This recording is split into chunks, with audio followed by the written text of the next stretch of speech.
My name is Dan Bratka. I grew up here in West Liberty. I was born and raised here, went to school here and everything else. I am a former West Liberty mayor, was a mayor for 9.5 years. And I'm also a retired Air Force Reserve. I held the rank of Lieutenant Colonel when I retired. So I'm here today to read on behalf of Mr. Jim Knoff. And I've known Jim for a long time. And Jim currently lives in Bellefontaine. And by my calculation, I'm not too sure, but by my calculation, Jim has to be at least 93. So I'm going to say that he's probably in his mid-90s. This is absolutely an honor and privilege for me to get to read this for him, because Mr. Knoff is a World War II veteran. Our World War II veterans, we don't have that many anymore, and he's still presently with us. But he's also a member of the greatest generation.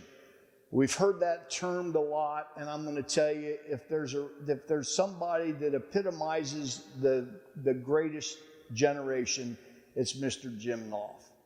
Mr. Knoff is a veteran of Okinawa, as I'm going to read that he prepared today. So it's really my honor and privilege to get to do this for Jim today.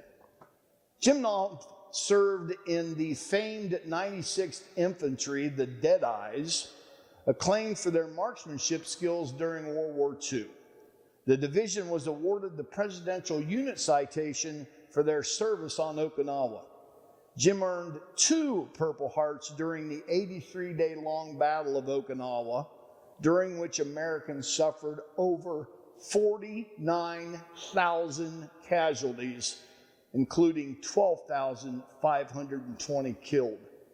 Jim was a rifleman and a demolition specialist in the Deadeyes 382nd Regiment.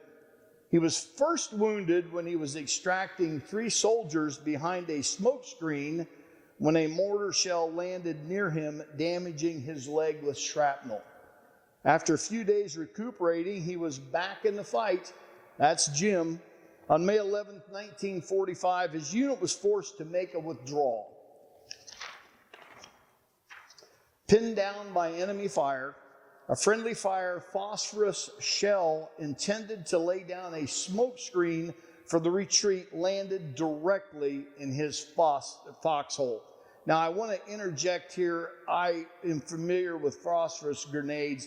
I can't imagine this coming in my foxhole. He had phosphorus smoke in his eyes, and his hands were burned so bad that one doctor wanted to take them off. But after a tumultuous flight to the military hospital in Guam, doctors were able to save his hands by grafting skin from his legs. He was one of 2 survivors in his platoon. I'm so glad that the administration and whoever came up with the idea did this. It's amazing the numerous Purple Heart recipients that we have in the West Liberty area, some of which we didn't know about. It's a great thing to recognize them. A Purple Heart is something that if you have one, you're proud of it. But it's something that as a military member, you never want one.